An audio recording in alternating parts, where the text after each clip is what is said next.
নমস্কার বন্ধুরা, সকলকে আমার চ্যানেলে স্বাগত। আমরা মোটামুটি সকলেই ইতিমধ্যে জেনে গেছি গতকালকে পশ্চিমবঙ্গ রাজ্য সরকারের অর্থ দপ্তর থেকে বকেয়া ডিএ এরিয়ার প্রদান সংক্রান্ত মোট 3টি অর্ডার বা সার্কুলার জারি করা হয়। এই 3টি সার্কুলারের মধ্যে একটি সার্কুলার ছিল পশ্চিমবঙ্গ সরকারের যে সমস্ত গ্র্যান্ট ইন এড প্রতিষ্ঠানগুলি আছে, যেমন বিভিন্ন রকমের শিক্ষা প্রতিষ্ঠান, পঞ্চায়েত বা মিউনিসিপ্যালিটি বা মিউনিসিপ্যাল কর্পোরেশন বা গ্রন্থাগার অর্থাৎ লাইব্রেরি ইত্যাদি দপ্তরের কর্মচারী এবং পেনশনারদের জন্য। এখন এই সমস্ত গ্র্যান্ট ইন এড প্রতিষ্ঠানগুলির কর্মচারী এবং পেনশনারদেরকে ডিএ কবে দেওয়া হবে, কিভাবে দেওয়া হবে, কি আদৌ দেওয়া হবে কি দেওয়া হবে না, বা ডিএ পেতে গেলে তাদেরকে কি করতে হবে, সকল কিছু নিয়ে আজকের এই ভিডিওতে বিস্তারিতভাবে আলোচনা করব। ভিডিওটি এই সমস্ত গ্র্যান্ট ইন এড সংস্থার কর্মচারী এবং পেনশনারদের জন্য অত্যন্ত গুরুত্বপূর্ণ, তাই প্রথম থেকে শেষ পর্যন্ত অবশ্যই ধৈর্য সহকারে দেখবেন এবং ভালো লেগে থাকলে অবশ্যই একটি লাইক করবেন এবং সকলের সঙ্গে শেয়ার করবেন। আর সেই সাথে চ্যানেলে প্রথমবার হলে অবশ্যই চ্যানেলটিকে সাবস্ক্রাইব করে নিতে ভুলবেন না। তাহলে চলুন আমরা বিস্তারিত জেনে নিই। দেখুন, সর্বপ্রথমে এই সমস্ত গ্র্যান্ট ইন এড কর্মী এবং পেনশনারদের জন্য যে সার্কুলারটা জারি করা হয়েছে সেটা আপনারা এক নজরে দেখে নিন। দেখুন, এখানে সাবজেক্টে বলা হয়েছে এরিয়ার অফ ডিয়ারনেস অ্যালাউন্স বা dearness relief of employees or pensioner of grant in add institution for the period from April 2008 থেকে ডিসেম্বর 2019। অর্থাৎ এই ধরনের গ্র্যান্ট ইন এড ইনস্টিটিউশনের এমপ্লয়ি এবং পেনশনারদেরকে যে ডিএ বা ডিআর, অর্থাৎ পেনশনারদের জন্য ডিআর এই যে আছে, মানে 8 থেকে 2019 পর্যন্ত, সেই সংক্রান্ত এই বিজ্ঞপ্তি। দেখুন, এখানে কিন্তু এই বিজ্ঞপ্তির মধ্যে কোথাও এটা ক্লিয়ারলি মেনশন করা নেই যে তাদেরকে ডিআরনেস অ্যালাউন্সের এরিয়ার দেওয়া হবে না। কিন্তু এখানে অন্য যে রাজ্য সরকারি কর্মচারীদের জন্য বা পেনশনারদের জন্য যে বিজ্ঞপ্তিটি জারি করা হয়েছিল সেখানে যেমন ক্লিয়ার মেনশন করা ছিল যে তাদেরকে মার্চ মাসে দেওয়া হবে এবং একটা কিস্তি, এবং সেপ্টেম্বরে অপর একটা ইনস্টলমেন্ট দেওয়া হবে, সেই রকম এই দুটো ইনস্টলমেন্টের কথা কিন্তু এখানে উল্লেখ করা নেই। তার যে মূল কারণ, সেই মূল কারণটা হলো এখানে স্পষ্টত বলা আছে যে এই সমস্ত ডিপার্টমেন্টগুলির কর্মচারী এবং পেনশনারদের তথ্য সেই সমস্ত ডিপার্টমেন্টের আন্ডারে রাখা আছে। সেই সমস্ত ডিপার্টমেন্ট থেকে তাদের সমস্ত তথ্য বলতে এক্ষেত্রে সেই সমস্ত কর্মী বা পেনশনারদের মান্থ ওয়াইজ যে বেসিক পে, সেই বেসিক পে তথ্য সংগ্রহ করে তাদের ডিএ প্রদান করার ব্যাপারে সিদ্ধান্ত নেওয়া হবে। এখানে এবার যে বিষয়টি এখানে লক্ষ্য করা যাচ্ছে, প্রথমত বলি, দুটি ফেজ এখানে উল্লেখ করা হয়েছে। মানে সমস্ত ধরনের এমপ্লয়ি এবং পেনশনারদের জন্য দুটি ফেজ উল্লেখ করা হয়েছে। একটা ফেজ হলো এপ্রিল 2008 থেকে ডিসেম্বর 2015 পর্যন্ত, এবং অপর ফেজটি হলো জানুয়ারি 2016 থেকে ডিসেম্বর 2019 পর্যন্ত। এখানে দুটি ফেজ উল্লেখ করার যে কারণ, সে কারণটি হলো প্রথম ফেজের অর্থাৎ এপ্রিল 2008 থেকে ডিসেম্বর 2015 পর্যন্ত ম্যাক্সিমাম ডিপার্টমেন্টের যে সমস্ত তথ্যগুলো সংগ্রহ করে রাখা হতো সেগুলো ম্যানুয়ালি করে রাখা হতো, কিন্তু জানুয়ারি 2016 থেকে ডিসেম্বর 2019 পর্যন্ত বা বর্তমান সময়েও সেগুলি অনলাইনে আপডেট হয়েছে। এক্ষেত্রে যেমন শিক্ষা ডিপার্টমেন্টে সমস্ত শিক্ষক শিক্ষিকাদের তথ্য যেমন IOSMS পোর্টাল আপডেট হয়েছে, তেমনি অন্য ডিপার্টমেন্টের ক্ষেত্রেও সেগুলো অনলাইনে আপডেট আছে।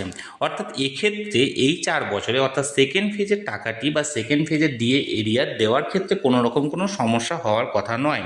কিন্তু এক্ষেত্রে রাজ্য সরকারের তরফ থেকে যেটা ক্লিয়ার জানানো হয়েছে যে এই ধরনের পেনশনার বা এই ধরনের যে কর্মচারীরা আছেন, অর্থাৎ এই গ্র্যান্ট ইন এড সংস্থা বা প্রতিষ্ঠানগুলির, তাদের সমস্ত তথ্য সংগ্রহ করে তাদের বিষয়ে সেই মতো বিজ্ঞপ্তি জারি করা হবে। একটু ভালোভাবে লক্ষ্য করলে বোঝা যাবে যে রাজ্য সরকার কর্তৃক জারি করা যে সমস্ত অর্ডার বা সার্কুলারগুলি থাকে সেগুলি শুধুমাত্র রাজ্য সরকারি কর্মচারীদের জন্যই থাকে, কিন্তু অন্যান্য যে সমস্ত সংস্থার কর্মীগুলি আছেন, বিশেষ করে শিক্ষা প্রতিষ্ঠানের কর্মচারীদের জন্য কি করা হয়, একটা ম্যাচিং অর্ডার জারি করা হয়। এটা আপনার যদি রোপার ক্ষেত্রে আপনি লক্ষ্য করে থাকেন, রোপা 2009 বা রোপা 2019-এর ক্ষেত্রেও লক্ষ্য করলে বুঝতে পারবেন, প্রথমত যে রোপাটা পাবলিশ করা হয়েছিল সেই রোপাটি পাবলিশ করা হয়েছিল রাজ্য সরকারি কর্মচারীদের জন্য, এবং সেই মতো একটি ম্যাচিং রোপা পাবলিশ করা হয় 2009 এবং 2019 সালে তাদের নন টিচিং স্টাফ এবং টিচিং স্টাফদের জন্য এবং অন্যান্য ডিপার্টমেন্টের কর্মচারীদের জন্য।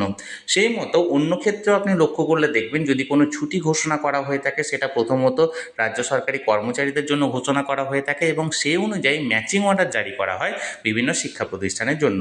তাই এক্ষেত্রে বলা যেতে পারে এখন এই মুহূর্তে যে অর্ডারটি জারি করা হয়েছে সেই অর্ডারটি শুধুমাত্র রাজ্য সরকারি কর্মচারীদের জন্য জারি জারি করা হয়েছে। এখন সমস্ত তথ্য সংগ্রহ করে সেই মতো একটা ম্যাচিং অর্ডার জারি করা হবে রাজ্যের যে সমস্ত গ্র্যান্টিন এর সংস্থা বা প্রতিষ্ঠানগুলির কর্মচারী আছে বা যে সমস্ত পেনশনাররা আছেন তাদের জন্য। সুতরাং এখানে ভয় পাওয়ার মতো কিছু নেই, কারণ আপনারা যখন এখানে লক্ষ্য করলে এখানে দেখতে পাবেন 2 নম্বর পয়েন্টে এখানে ক্লিয়ার লেখা আছে, as the details of such employees and pensioner of such institution are with the respective administrative department and or entitles under their administrative control. অর্থাৎ এই ধরনের ডিপার্টমেন্টের এমপ্লয়ি এবং পেনশনাররা তাদের নির্দিষ্ট ডিপার্টমেন্টের আন্ডারেই থাকে এবং তাদের সমস্ত তথ্য এই সমস্ত ডিপার্টমেন্টের আন্ডারেই কন্ট্রোলে থাকে। Such authenticated details of pay and allowance, অর্থাৎ তাদের সেই সমস্ত পে অ্যান্ড অ্যালাউন্সের ডিটেলস বা pension of each employee or pensioner of grant in aid institution বা গ্র্যান্টিন এড ইনস্টিটিউশনের যে সমস্ত পেনশনার বা এমপ্লয়িদের সমস্ত তথ্যগুলি for the period from January 16 to December 2019 may be compiled at the earliest by the respective administrative department, including the details of dearness allowance and dearness relief actually granted to them in each month। অর্থাৎ এই জানুয়ারি 2016 থেকে December 2019 পর্যন্ত তাদের সমস্ত compile অর্থাৎ সংগ্রহ করা হবে অ্যাট দ্য আর্লিয়েস্ট, মানে যত তাড়াতাড়ি সম্ভব তাদের সেই রেসপেক্টিভ অ্যাডমিনিস্ট্রেটিভ ডিপার্টমেন্টের কাছ থেকে, এবং including the details of dearness allowance, এবং সে তার সাথে ডিএর পরিমাণও এখানে কিন্তু সংগ্রহ করা হবে বা ডিআর যেটা অর্থাৎ পেনশনারদের ক্ষেত্রে ডিআরও সংগ্রহ করা হবে actually granted to them in each month, যেটা তাদেরকে অ্যাকচুয়ালি গ্র্যান্ট করা হয়েছে প্রত্যেকটা মাসে। অর্থাৎ এখানে কিন্তু ক্লিয়ারলি কোথাও মেনশন করা নেই যে এই গ্র্যান্টিন এর সংস্থার কর্মীরা ডিএ এরিয়ার পাবেন না। এখানে বলা হয়েছে যে তাদেরকেও দেওয়া হবে, কিন্তু তাদের তথ্যগুলো এখনও পর্যন্ত কিন্তু সংগ্রহ করা নেই। সংগ্রহ করে যত তাড়াতাড়ি সম্ভব তাদের নির্দিষ্ট ডিপার্টমেন্ট থেকে সংগ্রহ করে তাদের জন্য একটা ম্যাচিং অর্ডার জারি করা হবে।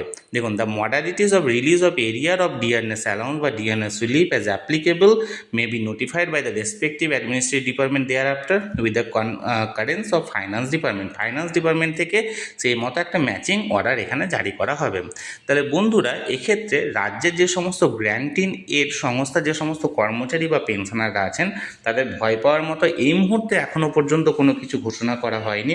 তারাও এখানে ডিয়ারনেস অ্যালাউন্সের বকেয়া পাবেন, তবে তাদের ক্ষেত্রে এই মুহূর্তে সময় সাপেক্ষ লাগছে, কারণ তাদের ক্ষেত্রে এই মুহূর্তে এখনও পর্যন্ত মার্চ মাসেই যে তারা পাবেন সেরকম কিন্তু নয়, কারণ মার্চের মধ্যে এখানে কিন্তু কোথাও বলা নেই।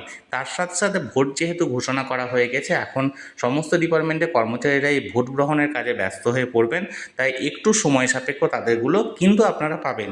তার সাথে সাথে মাননীয় মুখ্যমন্ত্রীর যে পোস্ট আমি শেয়ার করেছিলাম সেখানে কিন্তু ক্লিয়ারলি উল্লেখ ছিল সকলেই ডিএ এরিয়ার কিন্তু পাবেন, তাই এখানে ভয় পাওয়ার মতো কিছু নেই।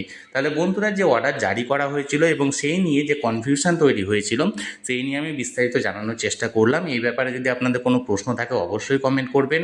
ভিডিওটি ভালো লেগে থাকলে অবশ্যই একটি লাইক করবেন এবং সকলের সঙ্গে শেয়ার করবেন, আর সেই সাথে চ্যানেলে প্রথমবার হলে অবশ্যই চ্যানেলটিকে সাবস্ক্রাইব করে নিতে ভুলবেন না। ধন্যবাদ, দেখা হচ্ছে পরের ভিডিওতে।